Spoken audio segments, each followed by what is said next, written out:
கர்த்தருடைய பரிசுத்தமான நாமம் மகிமைப்படுவதாக. ஆசீர்வாதமான ஒரு நல்ல கால வேளையிலையும் அனுதின மன்னா என்கிற வேத தியானத்தினால் உங்களை சந்திப்பதில் மிகுந்த சந்தோஷம். இந்த நாள் ஏப்ரல் மாதம் 9ஆம் தேதி புதன்கிழமை காலவேளை. இந்த காலவேளை வேத தியானத்திற்கான அதிகாரம் லேவியராகமம் 25ஆம் அதிகாரம். இதில் 55 வசனங்கள் இருக்கிறது. வாசித்து தியானியுங்கள். இந்த அதிகாரத்தில் சொல்லப்படுகிற யூபிலி வருஷம் 7வது நாள், 49வது நாள், 7வது வருஷம் என்றெல்லாம் எழுதப்பட்டிருக்கிறது. இதை அனுசரிக்க இஸ்ரவேல் புத்திரருக்கு தேவன் கட்டளை கொடுக்கிறார். இதில் ஒரு வசனத்தை உங்களுக்கு நான் சொல்ல விரும்புகிறேன். 37வது வசனம். அவனுக்கு உன் பணத்தை வட்டிக்கும் உன் தானியத்தை பொலிசைக்கும் கொடாயாக.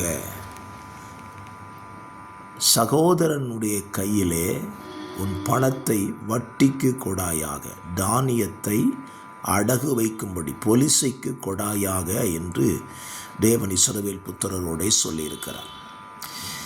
இன்றைக்கும் ஜனங்கள் அடிமைப்பட்டு போகிற இடம் எங்கே என்றால், வட்டி கொடுப்பதிலேயும் அடகு வைத்ததினாலேயும் ஏராளம் ஜனங்கள் பாதிக்கப்பட்டிருக்கிறார்கள்.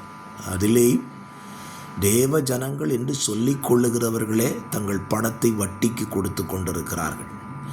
உன் சகோதரன் கையிலே வட்டி வாங்காதிருப்பாயாக என்று எழுதப்பட்ட வசனத்தை வாசித்த பின்பும் இந்த தவறை செய்கிறார்கள்.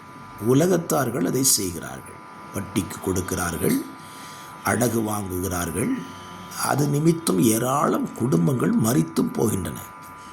ஆனால் கர்த்தருடைய பிள்ளைகளாக இருக்கிற நம்ம வாழ்க்கையில் இந்த தவறுகளை நாம் செய்யாதிருக்க வேண்டும்.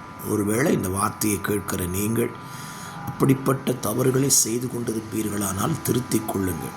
ஒருவேளை இப்படிப்பட்ட நிர்பந்தத்துக்கு தள்ளப்பட்டிருப்பீர்களானால் தேவனிடத்தில் முறையிடுங்கள். வட்டிக்கு கொடுக்கிறதும் வட்டி வாங்குவதும் தவறு என்பதை வேதம் சொல்லியிருக்கிறது.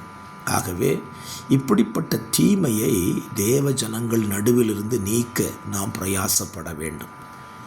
ஸ்தோத்திரம். சங்கீதம் 15 சொல்லப்பட்டிருக்கிறது, தன் பணத்தை வட்டிக்கு கொடுக்கக்கூடாதுன்னு சொல்லப்பட்டிருக்கிறது. ஆகவே அந்த விஷயத்தில் தேவ பிள்ளைகளாக இருக்கிற நாம் சீர்திருந்துவோம், மற்றவர்களை சீர்திருந்த சொல்லுவோம்.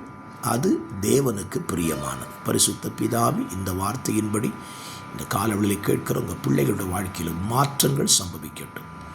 இயேசுவின் நாமத்தில் ஜெபிக்கிறேன். ஜெபம் கேளும் நல்ல பிதாவே. ஆமென்.